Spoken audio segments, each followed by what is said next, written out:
Bonjour, donc dans cette deuxième vidéo sur SVN, on va essayer de regarder l'introduction en fait de conflits, on va voir ce que c'est en fait, mais c'est la plupart du temps quand deux personnes vont faire une modification sur une ressource qu'ils partagent, et comment être capable finalement de résoudre ce conflit. Donc on va utiliser deux techniques, une technique un peu plus manuelle, et puis essayer de regarder les outils automatiques qui nous sont fournis. Donc le contexte actuel, c'est en fait qu'on a deux utilisateurs qui sont représentés au niveau de notre code par deux workspaces différents. Donc on a le workspace de John et le workspace de Paul, qui sont tous les deux en train de partager un projet qui est hébergé sur un repository SVN. Alors le repository SVN qu'on a utilisé ici, c'est celui de l'Assembla. Pourquoi? Finalement parce qu'il a l'avantage d'être gratuit et en même temps privé, c'est-à-dire qu'on n'est pas obligé de partager le code avec le reste du monde. Donc une fois qu'on a ça, ici en fait on est actuellement en tant que John et on va essayer de voir ce que serait qu'un conflit. Donc un conflit, ça serait un moment où moi je serais en train de faire une modification, donc je vais rajouter un deuxième log ici qui va être le log de John et je vais le commettre, donc faire un commit au niveau de mon serveur. Donc c'est le second log de John. Donc on a commité notre log. Et maintenant, on va changer de personnage, on va redevenir Paul. Donc c'est vraiment comme si on changeait d'utilisateur, on se retrouve sur un autre workspace. On pourrait même imaginer sur une machine différente. Donc là, évidemment, on fait la simulation sur la même machine. Et au niveau de notre workspace, ce qu'on va faire, c'est que dans notre main activity ici,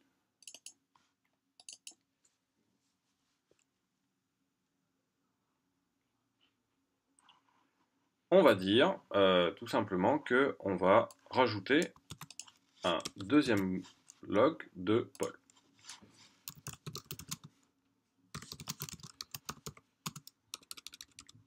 Alors évidemment, qu'est-ce qui s'est passé ici? En fait, j'ai pas fait d'update. J'ai pas demandé à avoir la dernière version. Donc je suis en train de travailler sur une vieille version. On s'entend, Paul a envoyé sa nouvelle version. Et je vais moi-même essayer de pousser mon fichier avec des modifications à cet endroit-là. Donc je vais essayer de faire mon commit ici. Le second log de... Et cette fois-ci, je suis Paul. Et on envoie. Alors, qu'est-ce qui se passe ici? On me dit que j'ai un problème au niveau de mon fichier et que finalement j'ai un problème de synchronisation. Alors, qu'est-ce qui s'est passé au niveau de notre fichier? En fait, ce qu'on va faire, c'est qu'on va faire un petit dessin pour essayer de comprendre ce qui s'est passé. Donc, donc, on avait une version. Ici, mettons la version 5. Mettons 5. Je ne suis pas exactement sûr de ce qui s'est passé. Ensuite, on a eu notre Paul. John, qui a fait une version 6 locale. Puis qu'il l'a poussé sur le repository. Donc c'est vraiment devenu la version 6. Tac. Ensuite, on a John, qui lui aussi, en partant de la version 5, a fait sa propre version 6. Le problème, c'est que cette version 6 n'est pas la même que celle de la version de John. Donc qu'est-ce que ça va être que notre solution? En fait, ici, une des premières choses, ça pourrait être de faire un revert. Donc on va regarder exactement ce qui se passe. Paul ici va se dire, le code que je suis en train de modifier, donc on m'a dit, un main activity, c'est le fichier sur lequel j'ai un problème. Je vais en faire une copie quelque part. Donc je me prends un fichier texte et je vais copier son contenu ici. Et ce que je vais faire, c'est que je vais faire un team revert. Alors revert, ça va aller à la dernière version que j'avais récupérée. Donc je fais un revert, et ce qui va modifier, c'est main activity, qui va revenir à la révision 6 actuelle. Une fois que j'ai fait ça, je vais faire un team update. pour aller chercher la toute dernière version, qui est celle qui a été modifiée par John. Donc on vient de voir apparaître notre deuxième log ici. Et maintenant, je vais pouvoir regarder, alors c'est pour ça que je dis qu'ici je le fais manuel, dire, bah finalement, moi ce que je voulais rajouter, c'était ce morceau de code ici. Et donc je vais le rajouter ici.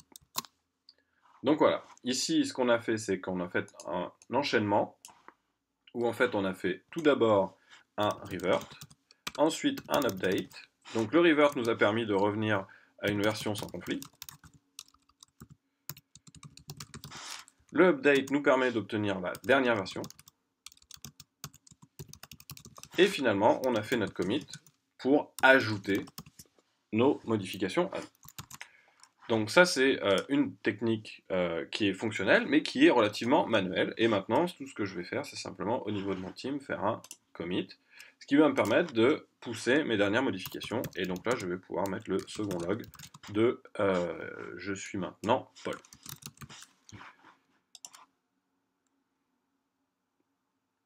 Bien, donc ça, c'était une modification à la main. Donc là, maintenant, Paul a fait une révision 8.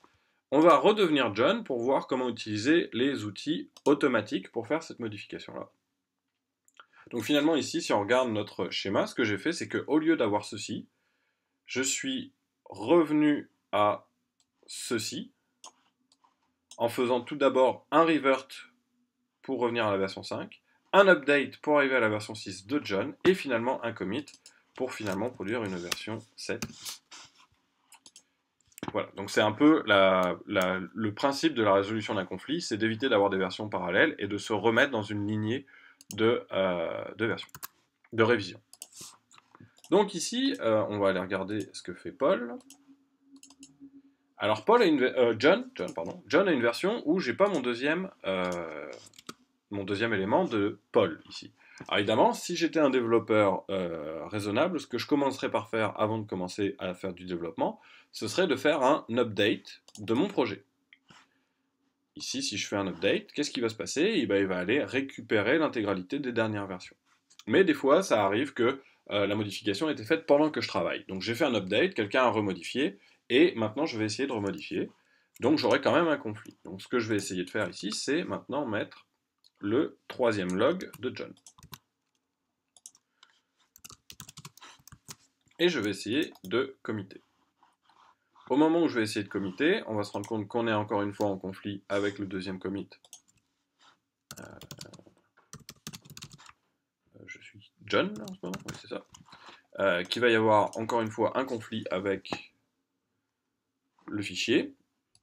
Et on va, cette fois-ci, nous proposer d'aller en vue de synchronisation. Donc on va aller regarder la vue de synchronisation. Donc qu'est-ce que c'est que la vue de synchronisation? Et bien en fait, on va cliquer droit sur Test SVN, et au niveau de Team, ici, on va demander la vue de Synchronize with Repository. Donc il va nous proposer de passer dans une perspective d'Eclipse un petit peu différente, où en fait, on va nous symboliser les fichiers qui posent problème. Et donc ici, c'est le main activity qui pose problème. Alors là, qu'est-ce qu'il va nous faire? Bah, finalement, il va nous montrer quels sont les problèmes. Donc il nous dit ici, sur ma copie locale à la révision 7, j'ai le troisième log. Et sur le repository, bah, j'ai pas le troisième log, mais j'ai une version où j'ai déjà un deuxième log pour le deuxième, la deuxième personne. Donc vous avez un certain nombre d'options ici qui vont vous permettre de décider. Et ici, eh ben, vous allez avoir la possibilité de faire un update, dire que vous avez fait un merge, donc vous avez rejoint les deux, ou par exemple décider que votre version, ou la version qui existe sur le repository, devrait gagner. Donc par exemple ici, si jamais je dis override and commit, ce que ça va faire, c'est que ma copie locale va l'emporter sur la copie de l'autre. On pourrait aussi tenter de faire un merge à cet endroit-là. Donc vous avez un certain nombre d'outils dans cette vision de synchronisation. Donc là par exemple, on dit override sur le commit de John. Donc John a finalement décidé d'écraser les modifications de Paul dans notre cas. Évidemment, on a toutes sortes d'options sur, par exemple, le fait d'essayer de rejoindre les deux éléments. Et puis, en général, quand on a eu des conflits, juste après, on va faire un update pour s'assurer que tout est fonctionnel. Donc on va repasser en mode Java pour regarder notre fichier. Notre fichier est maintenant marqué à la révision 9 avec les 3 logs. Et si jamais on va se reconnecter en Pol,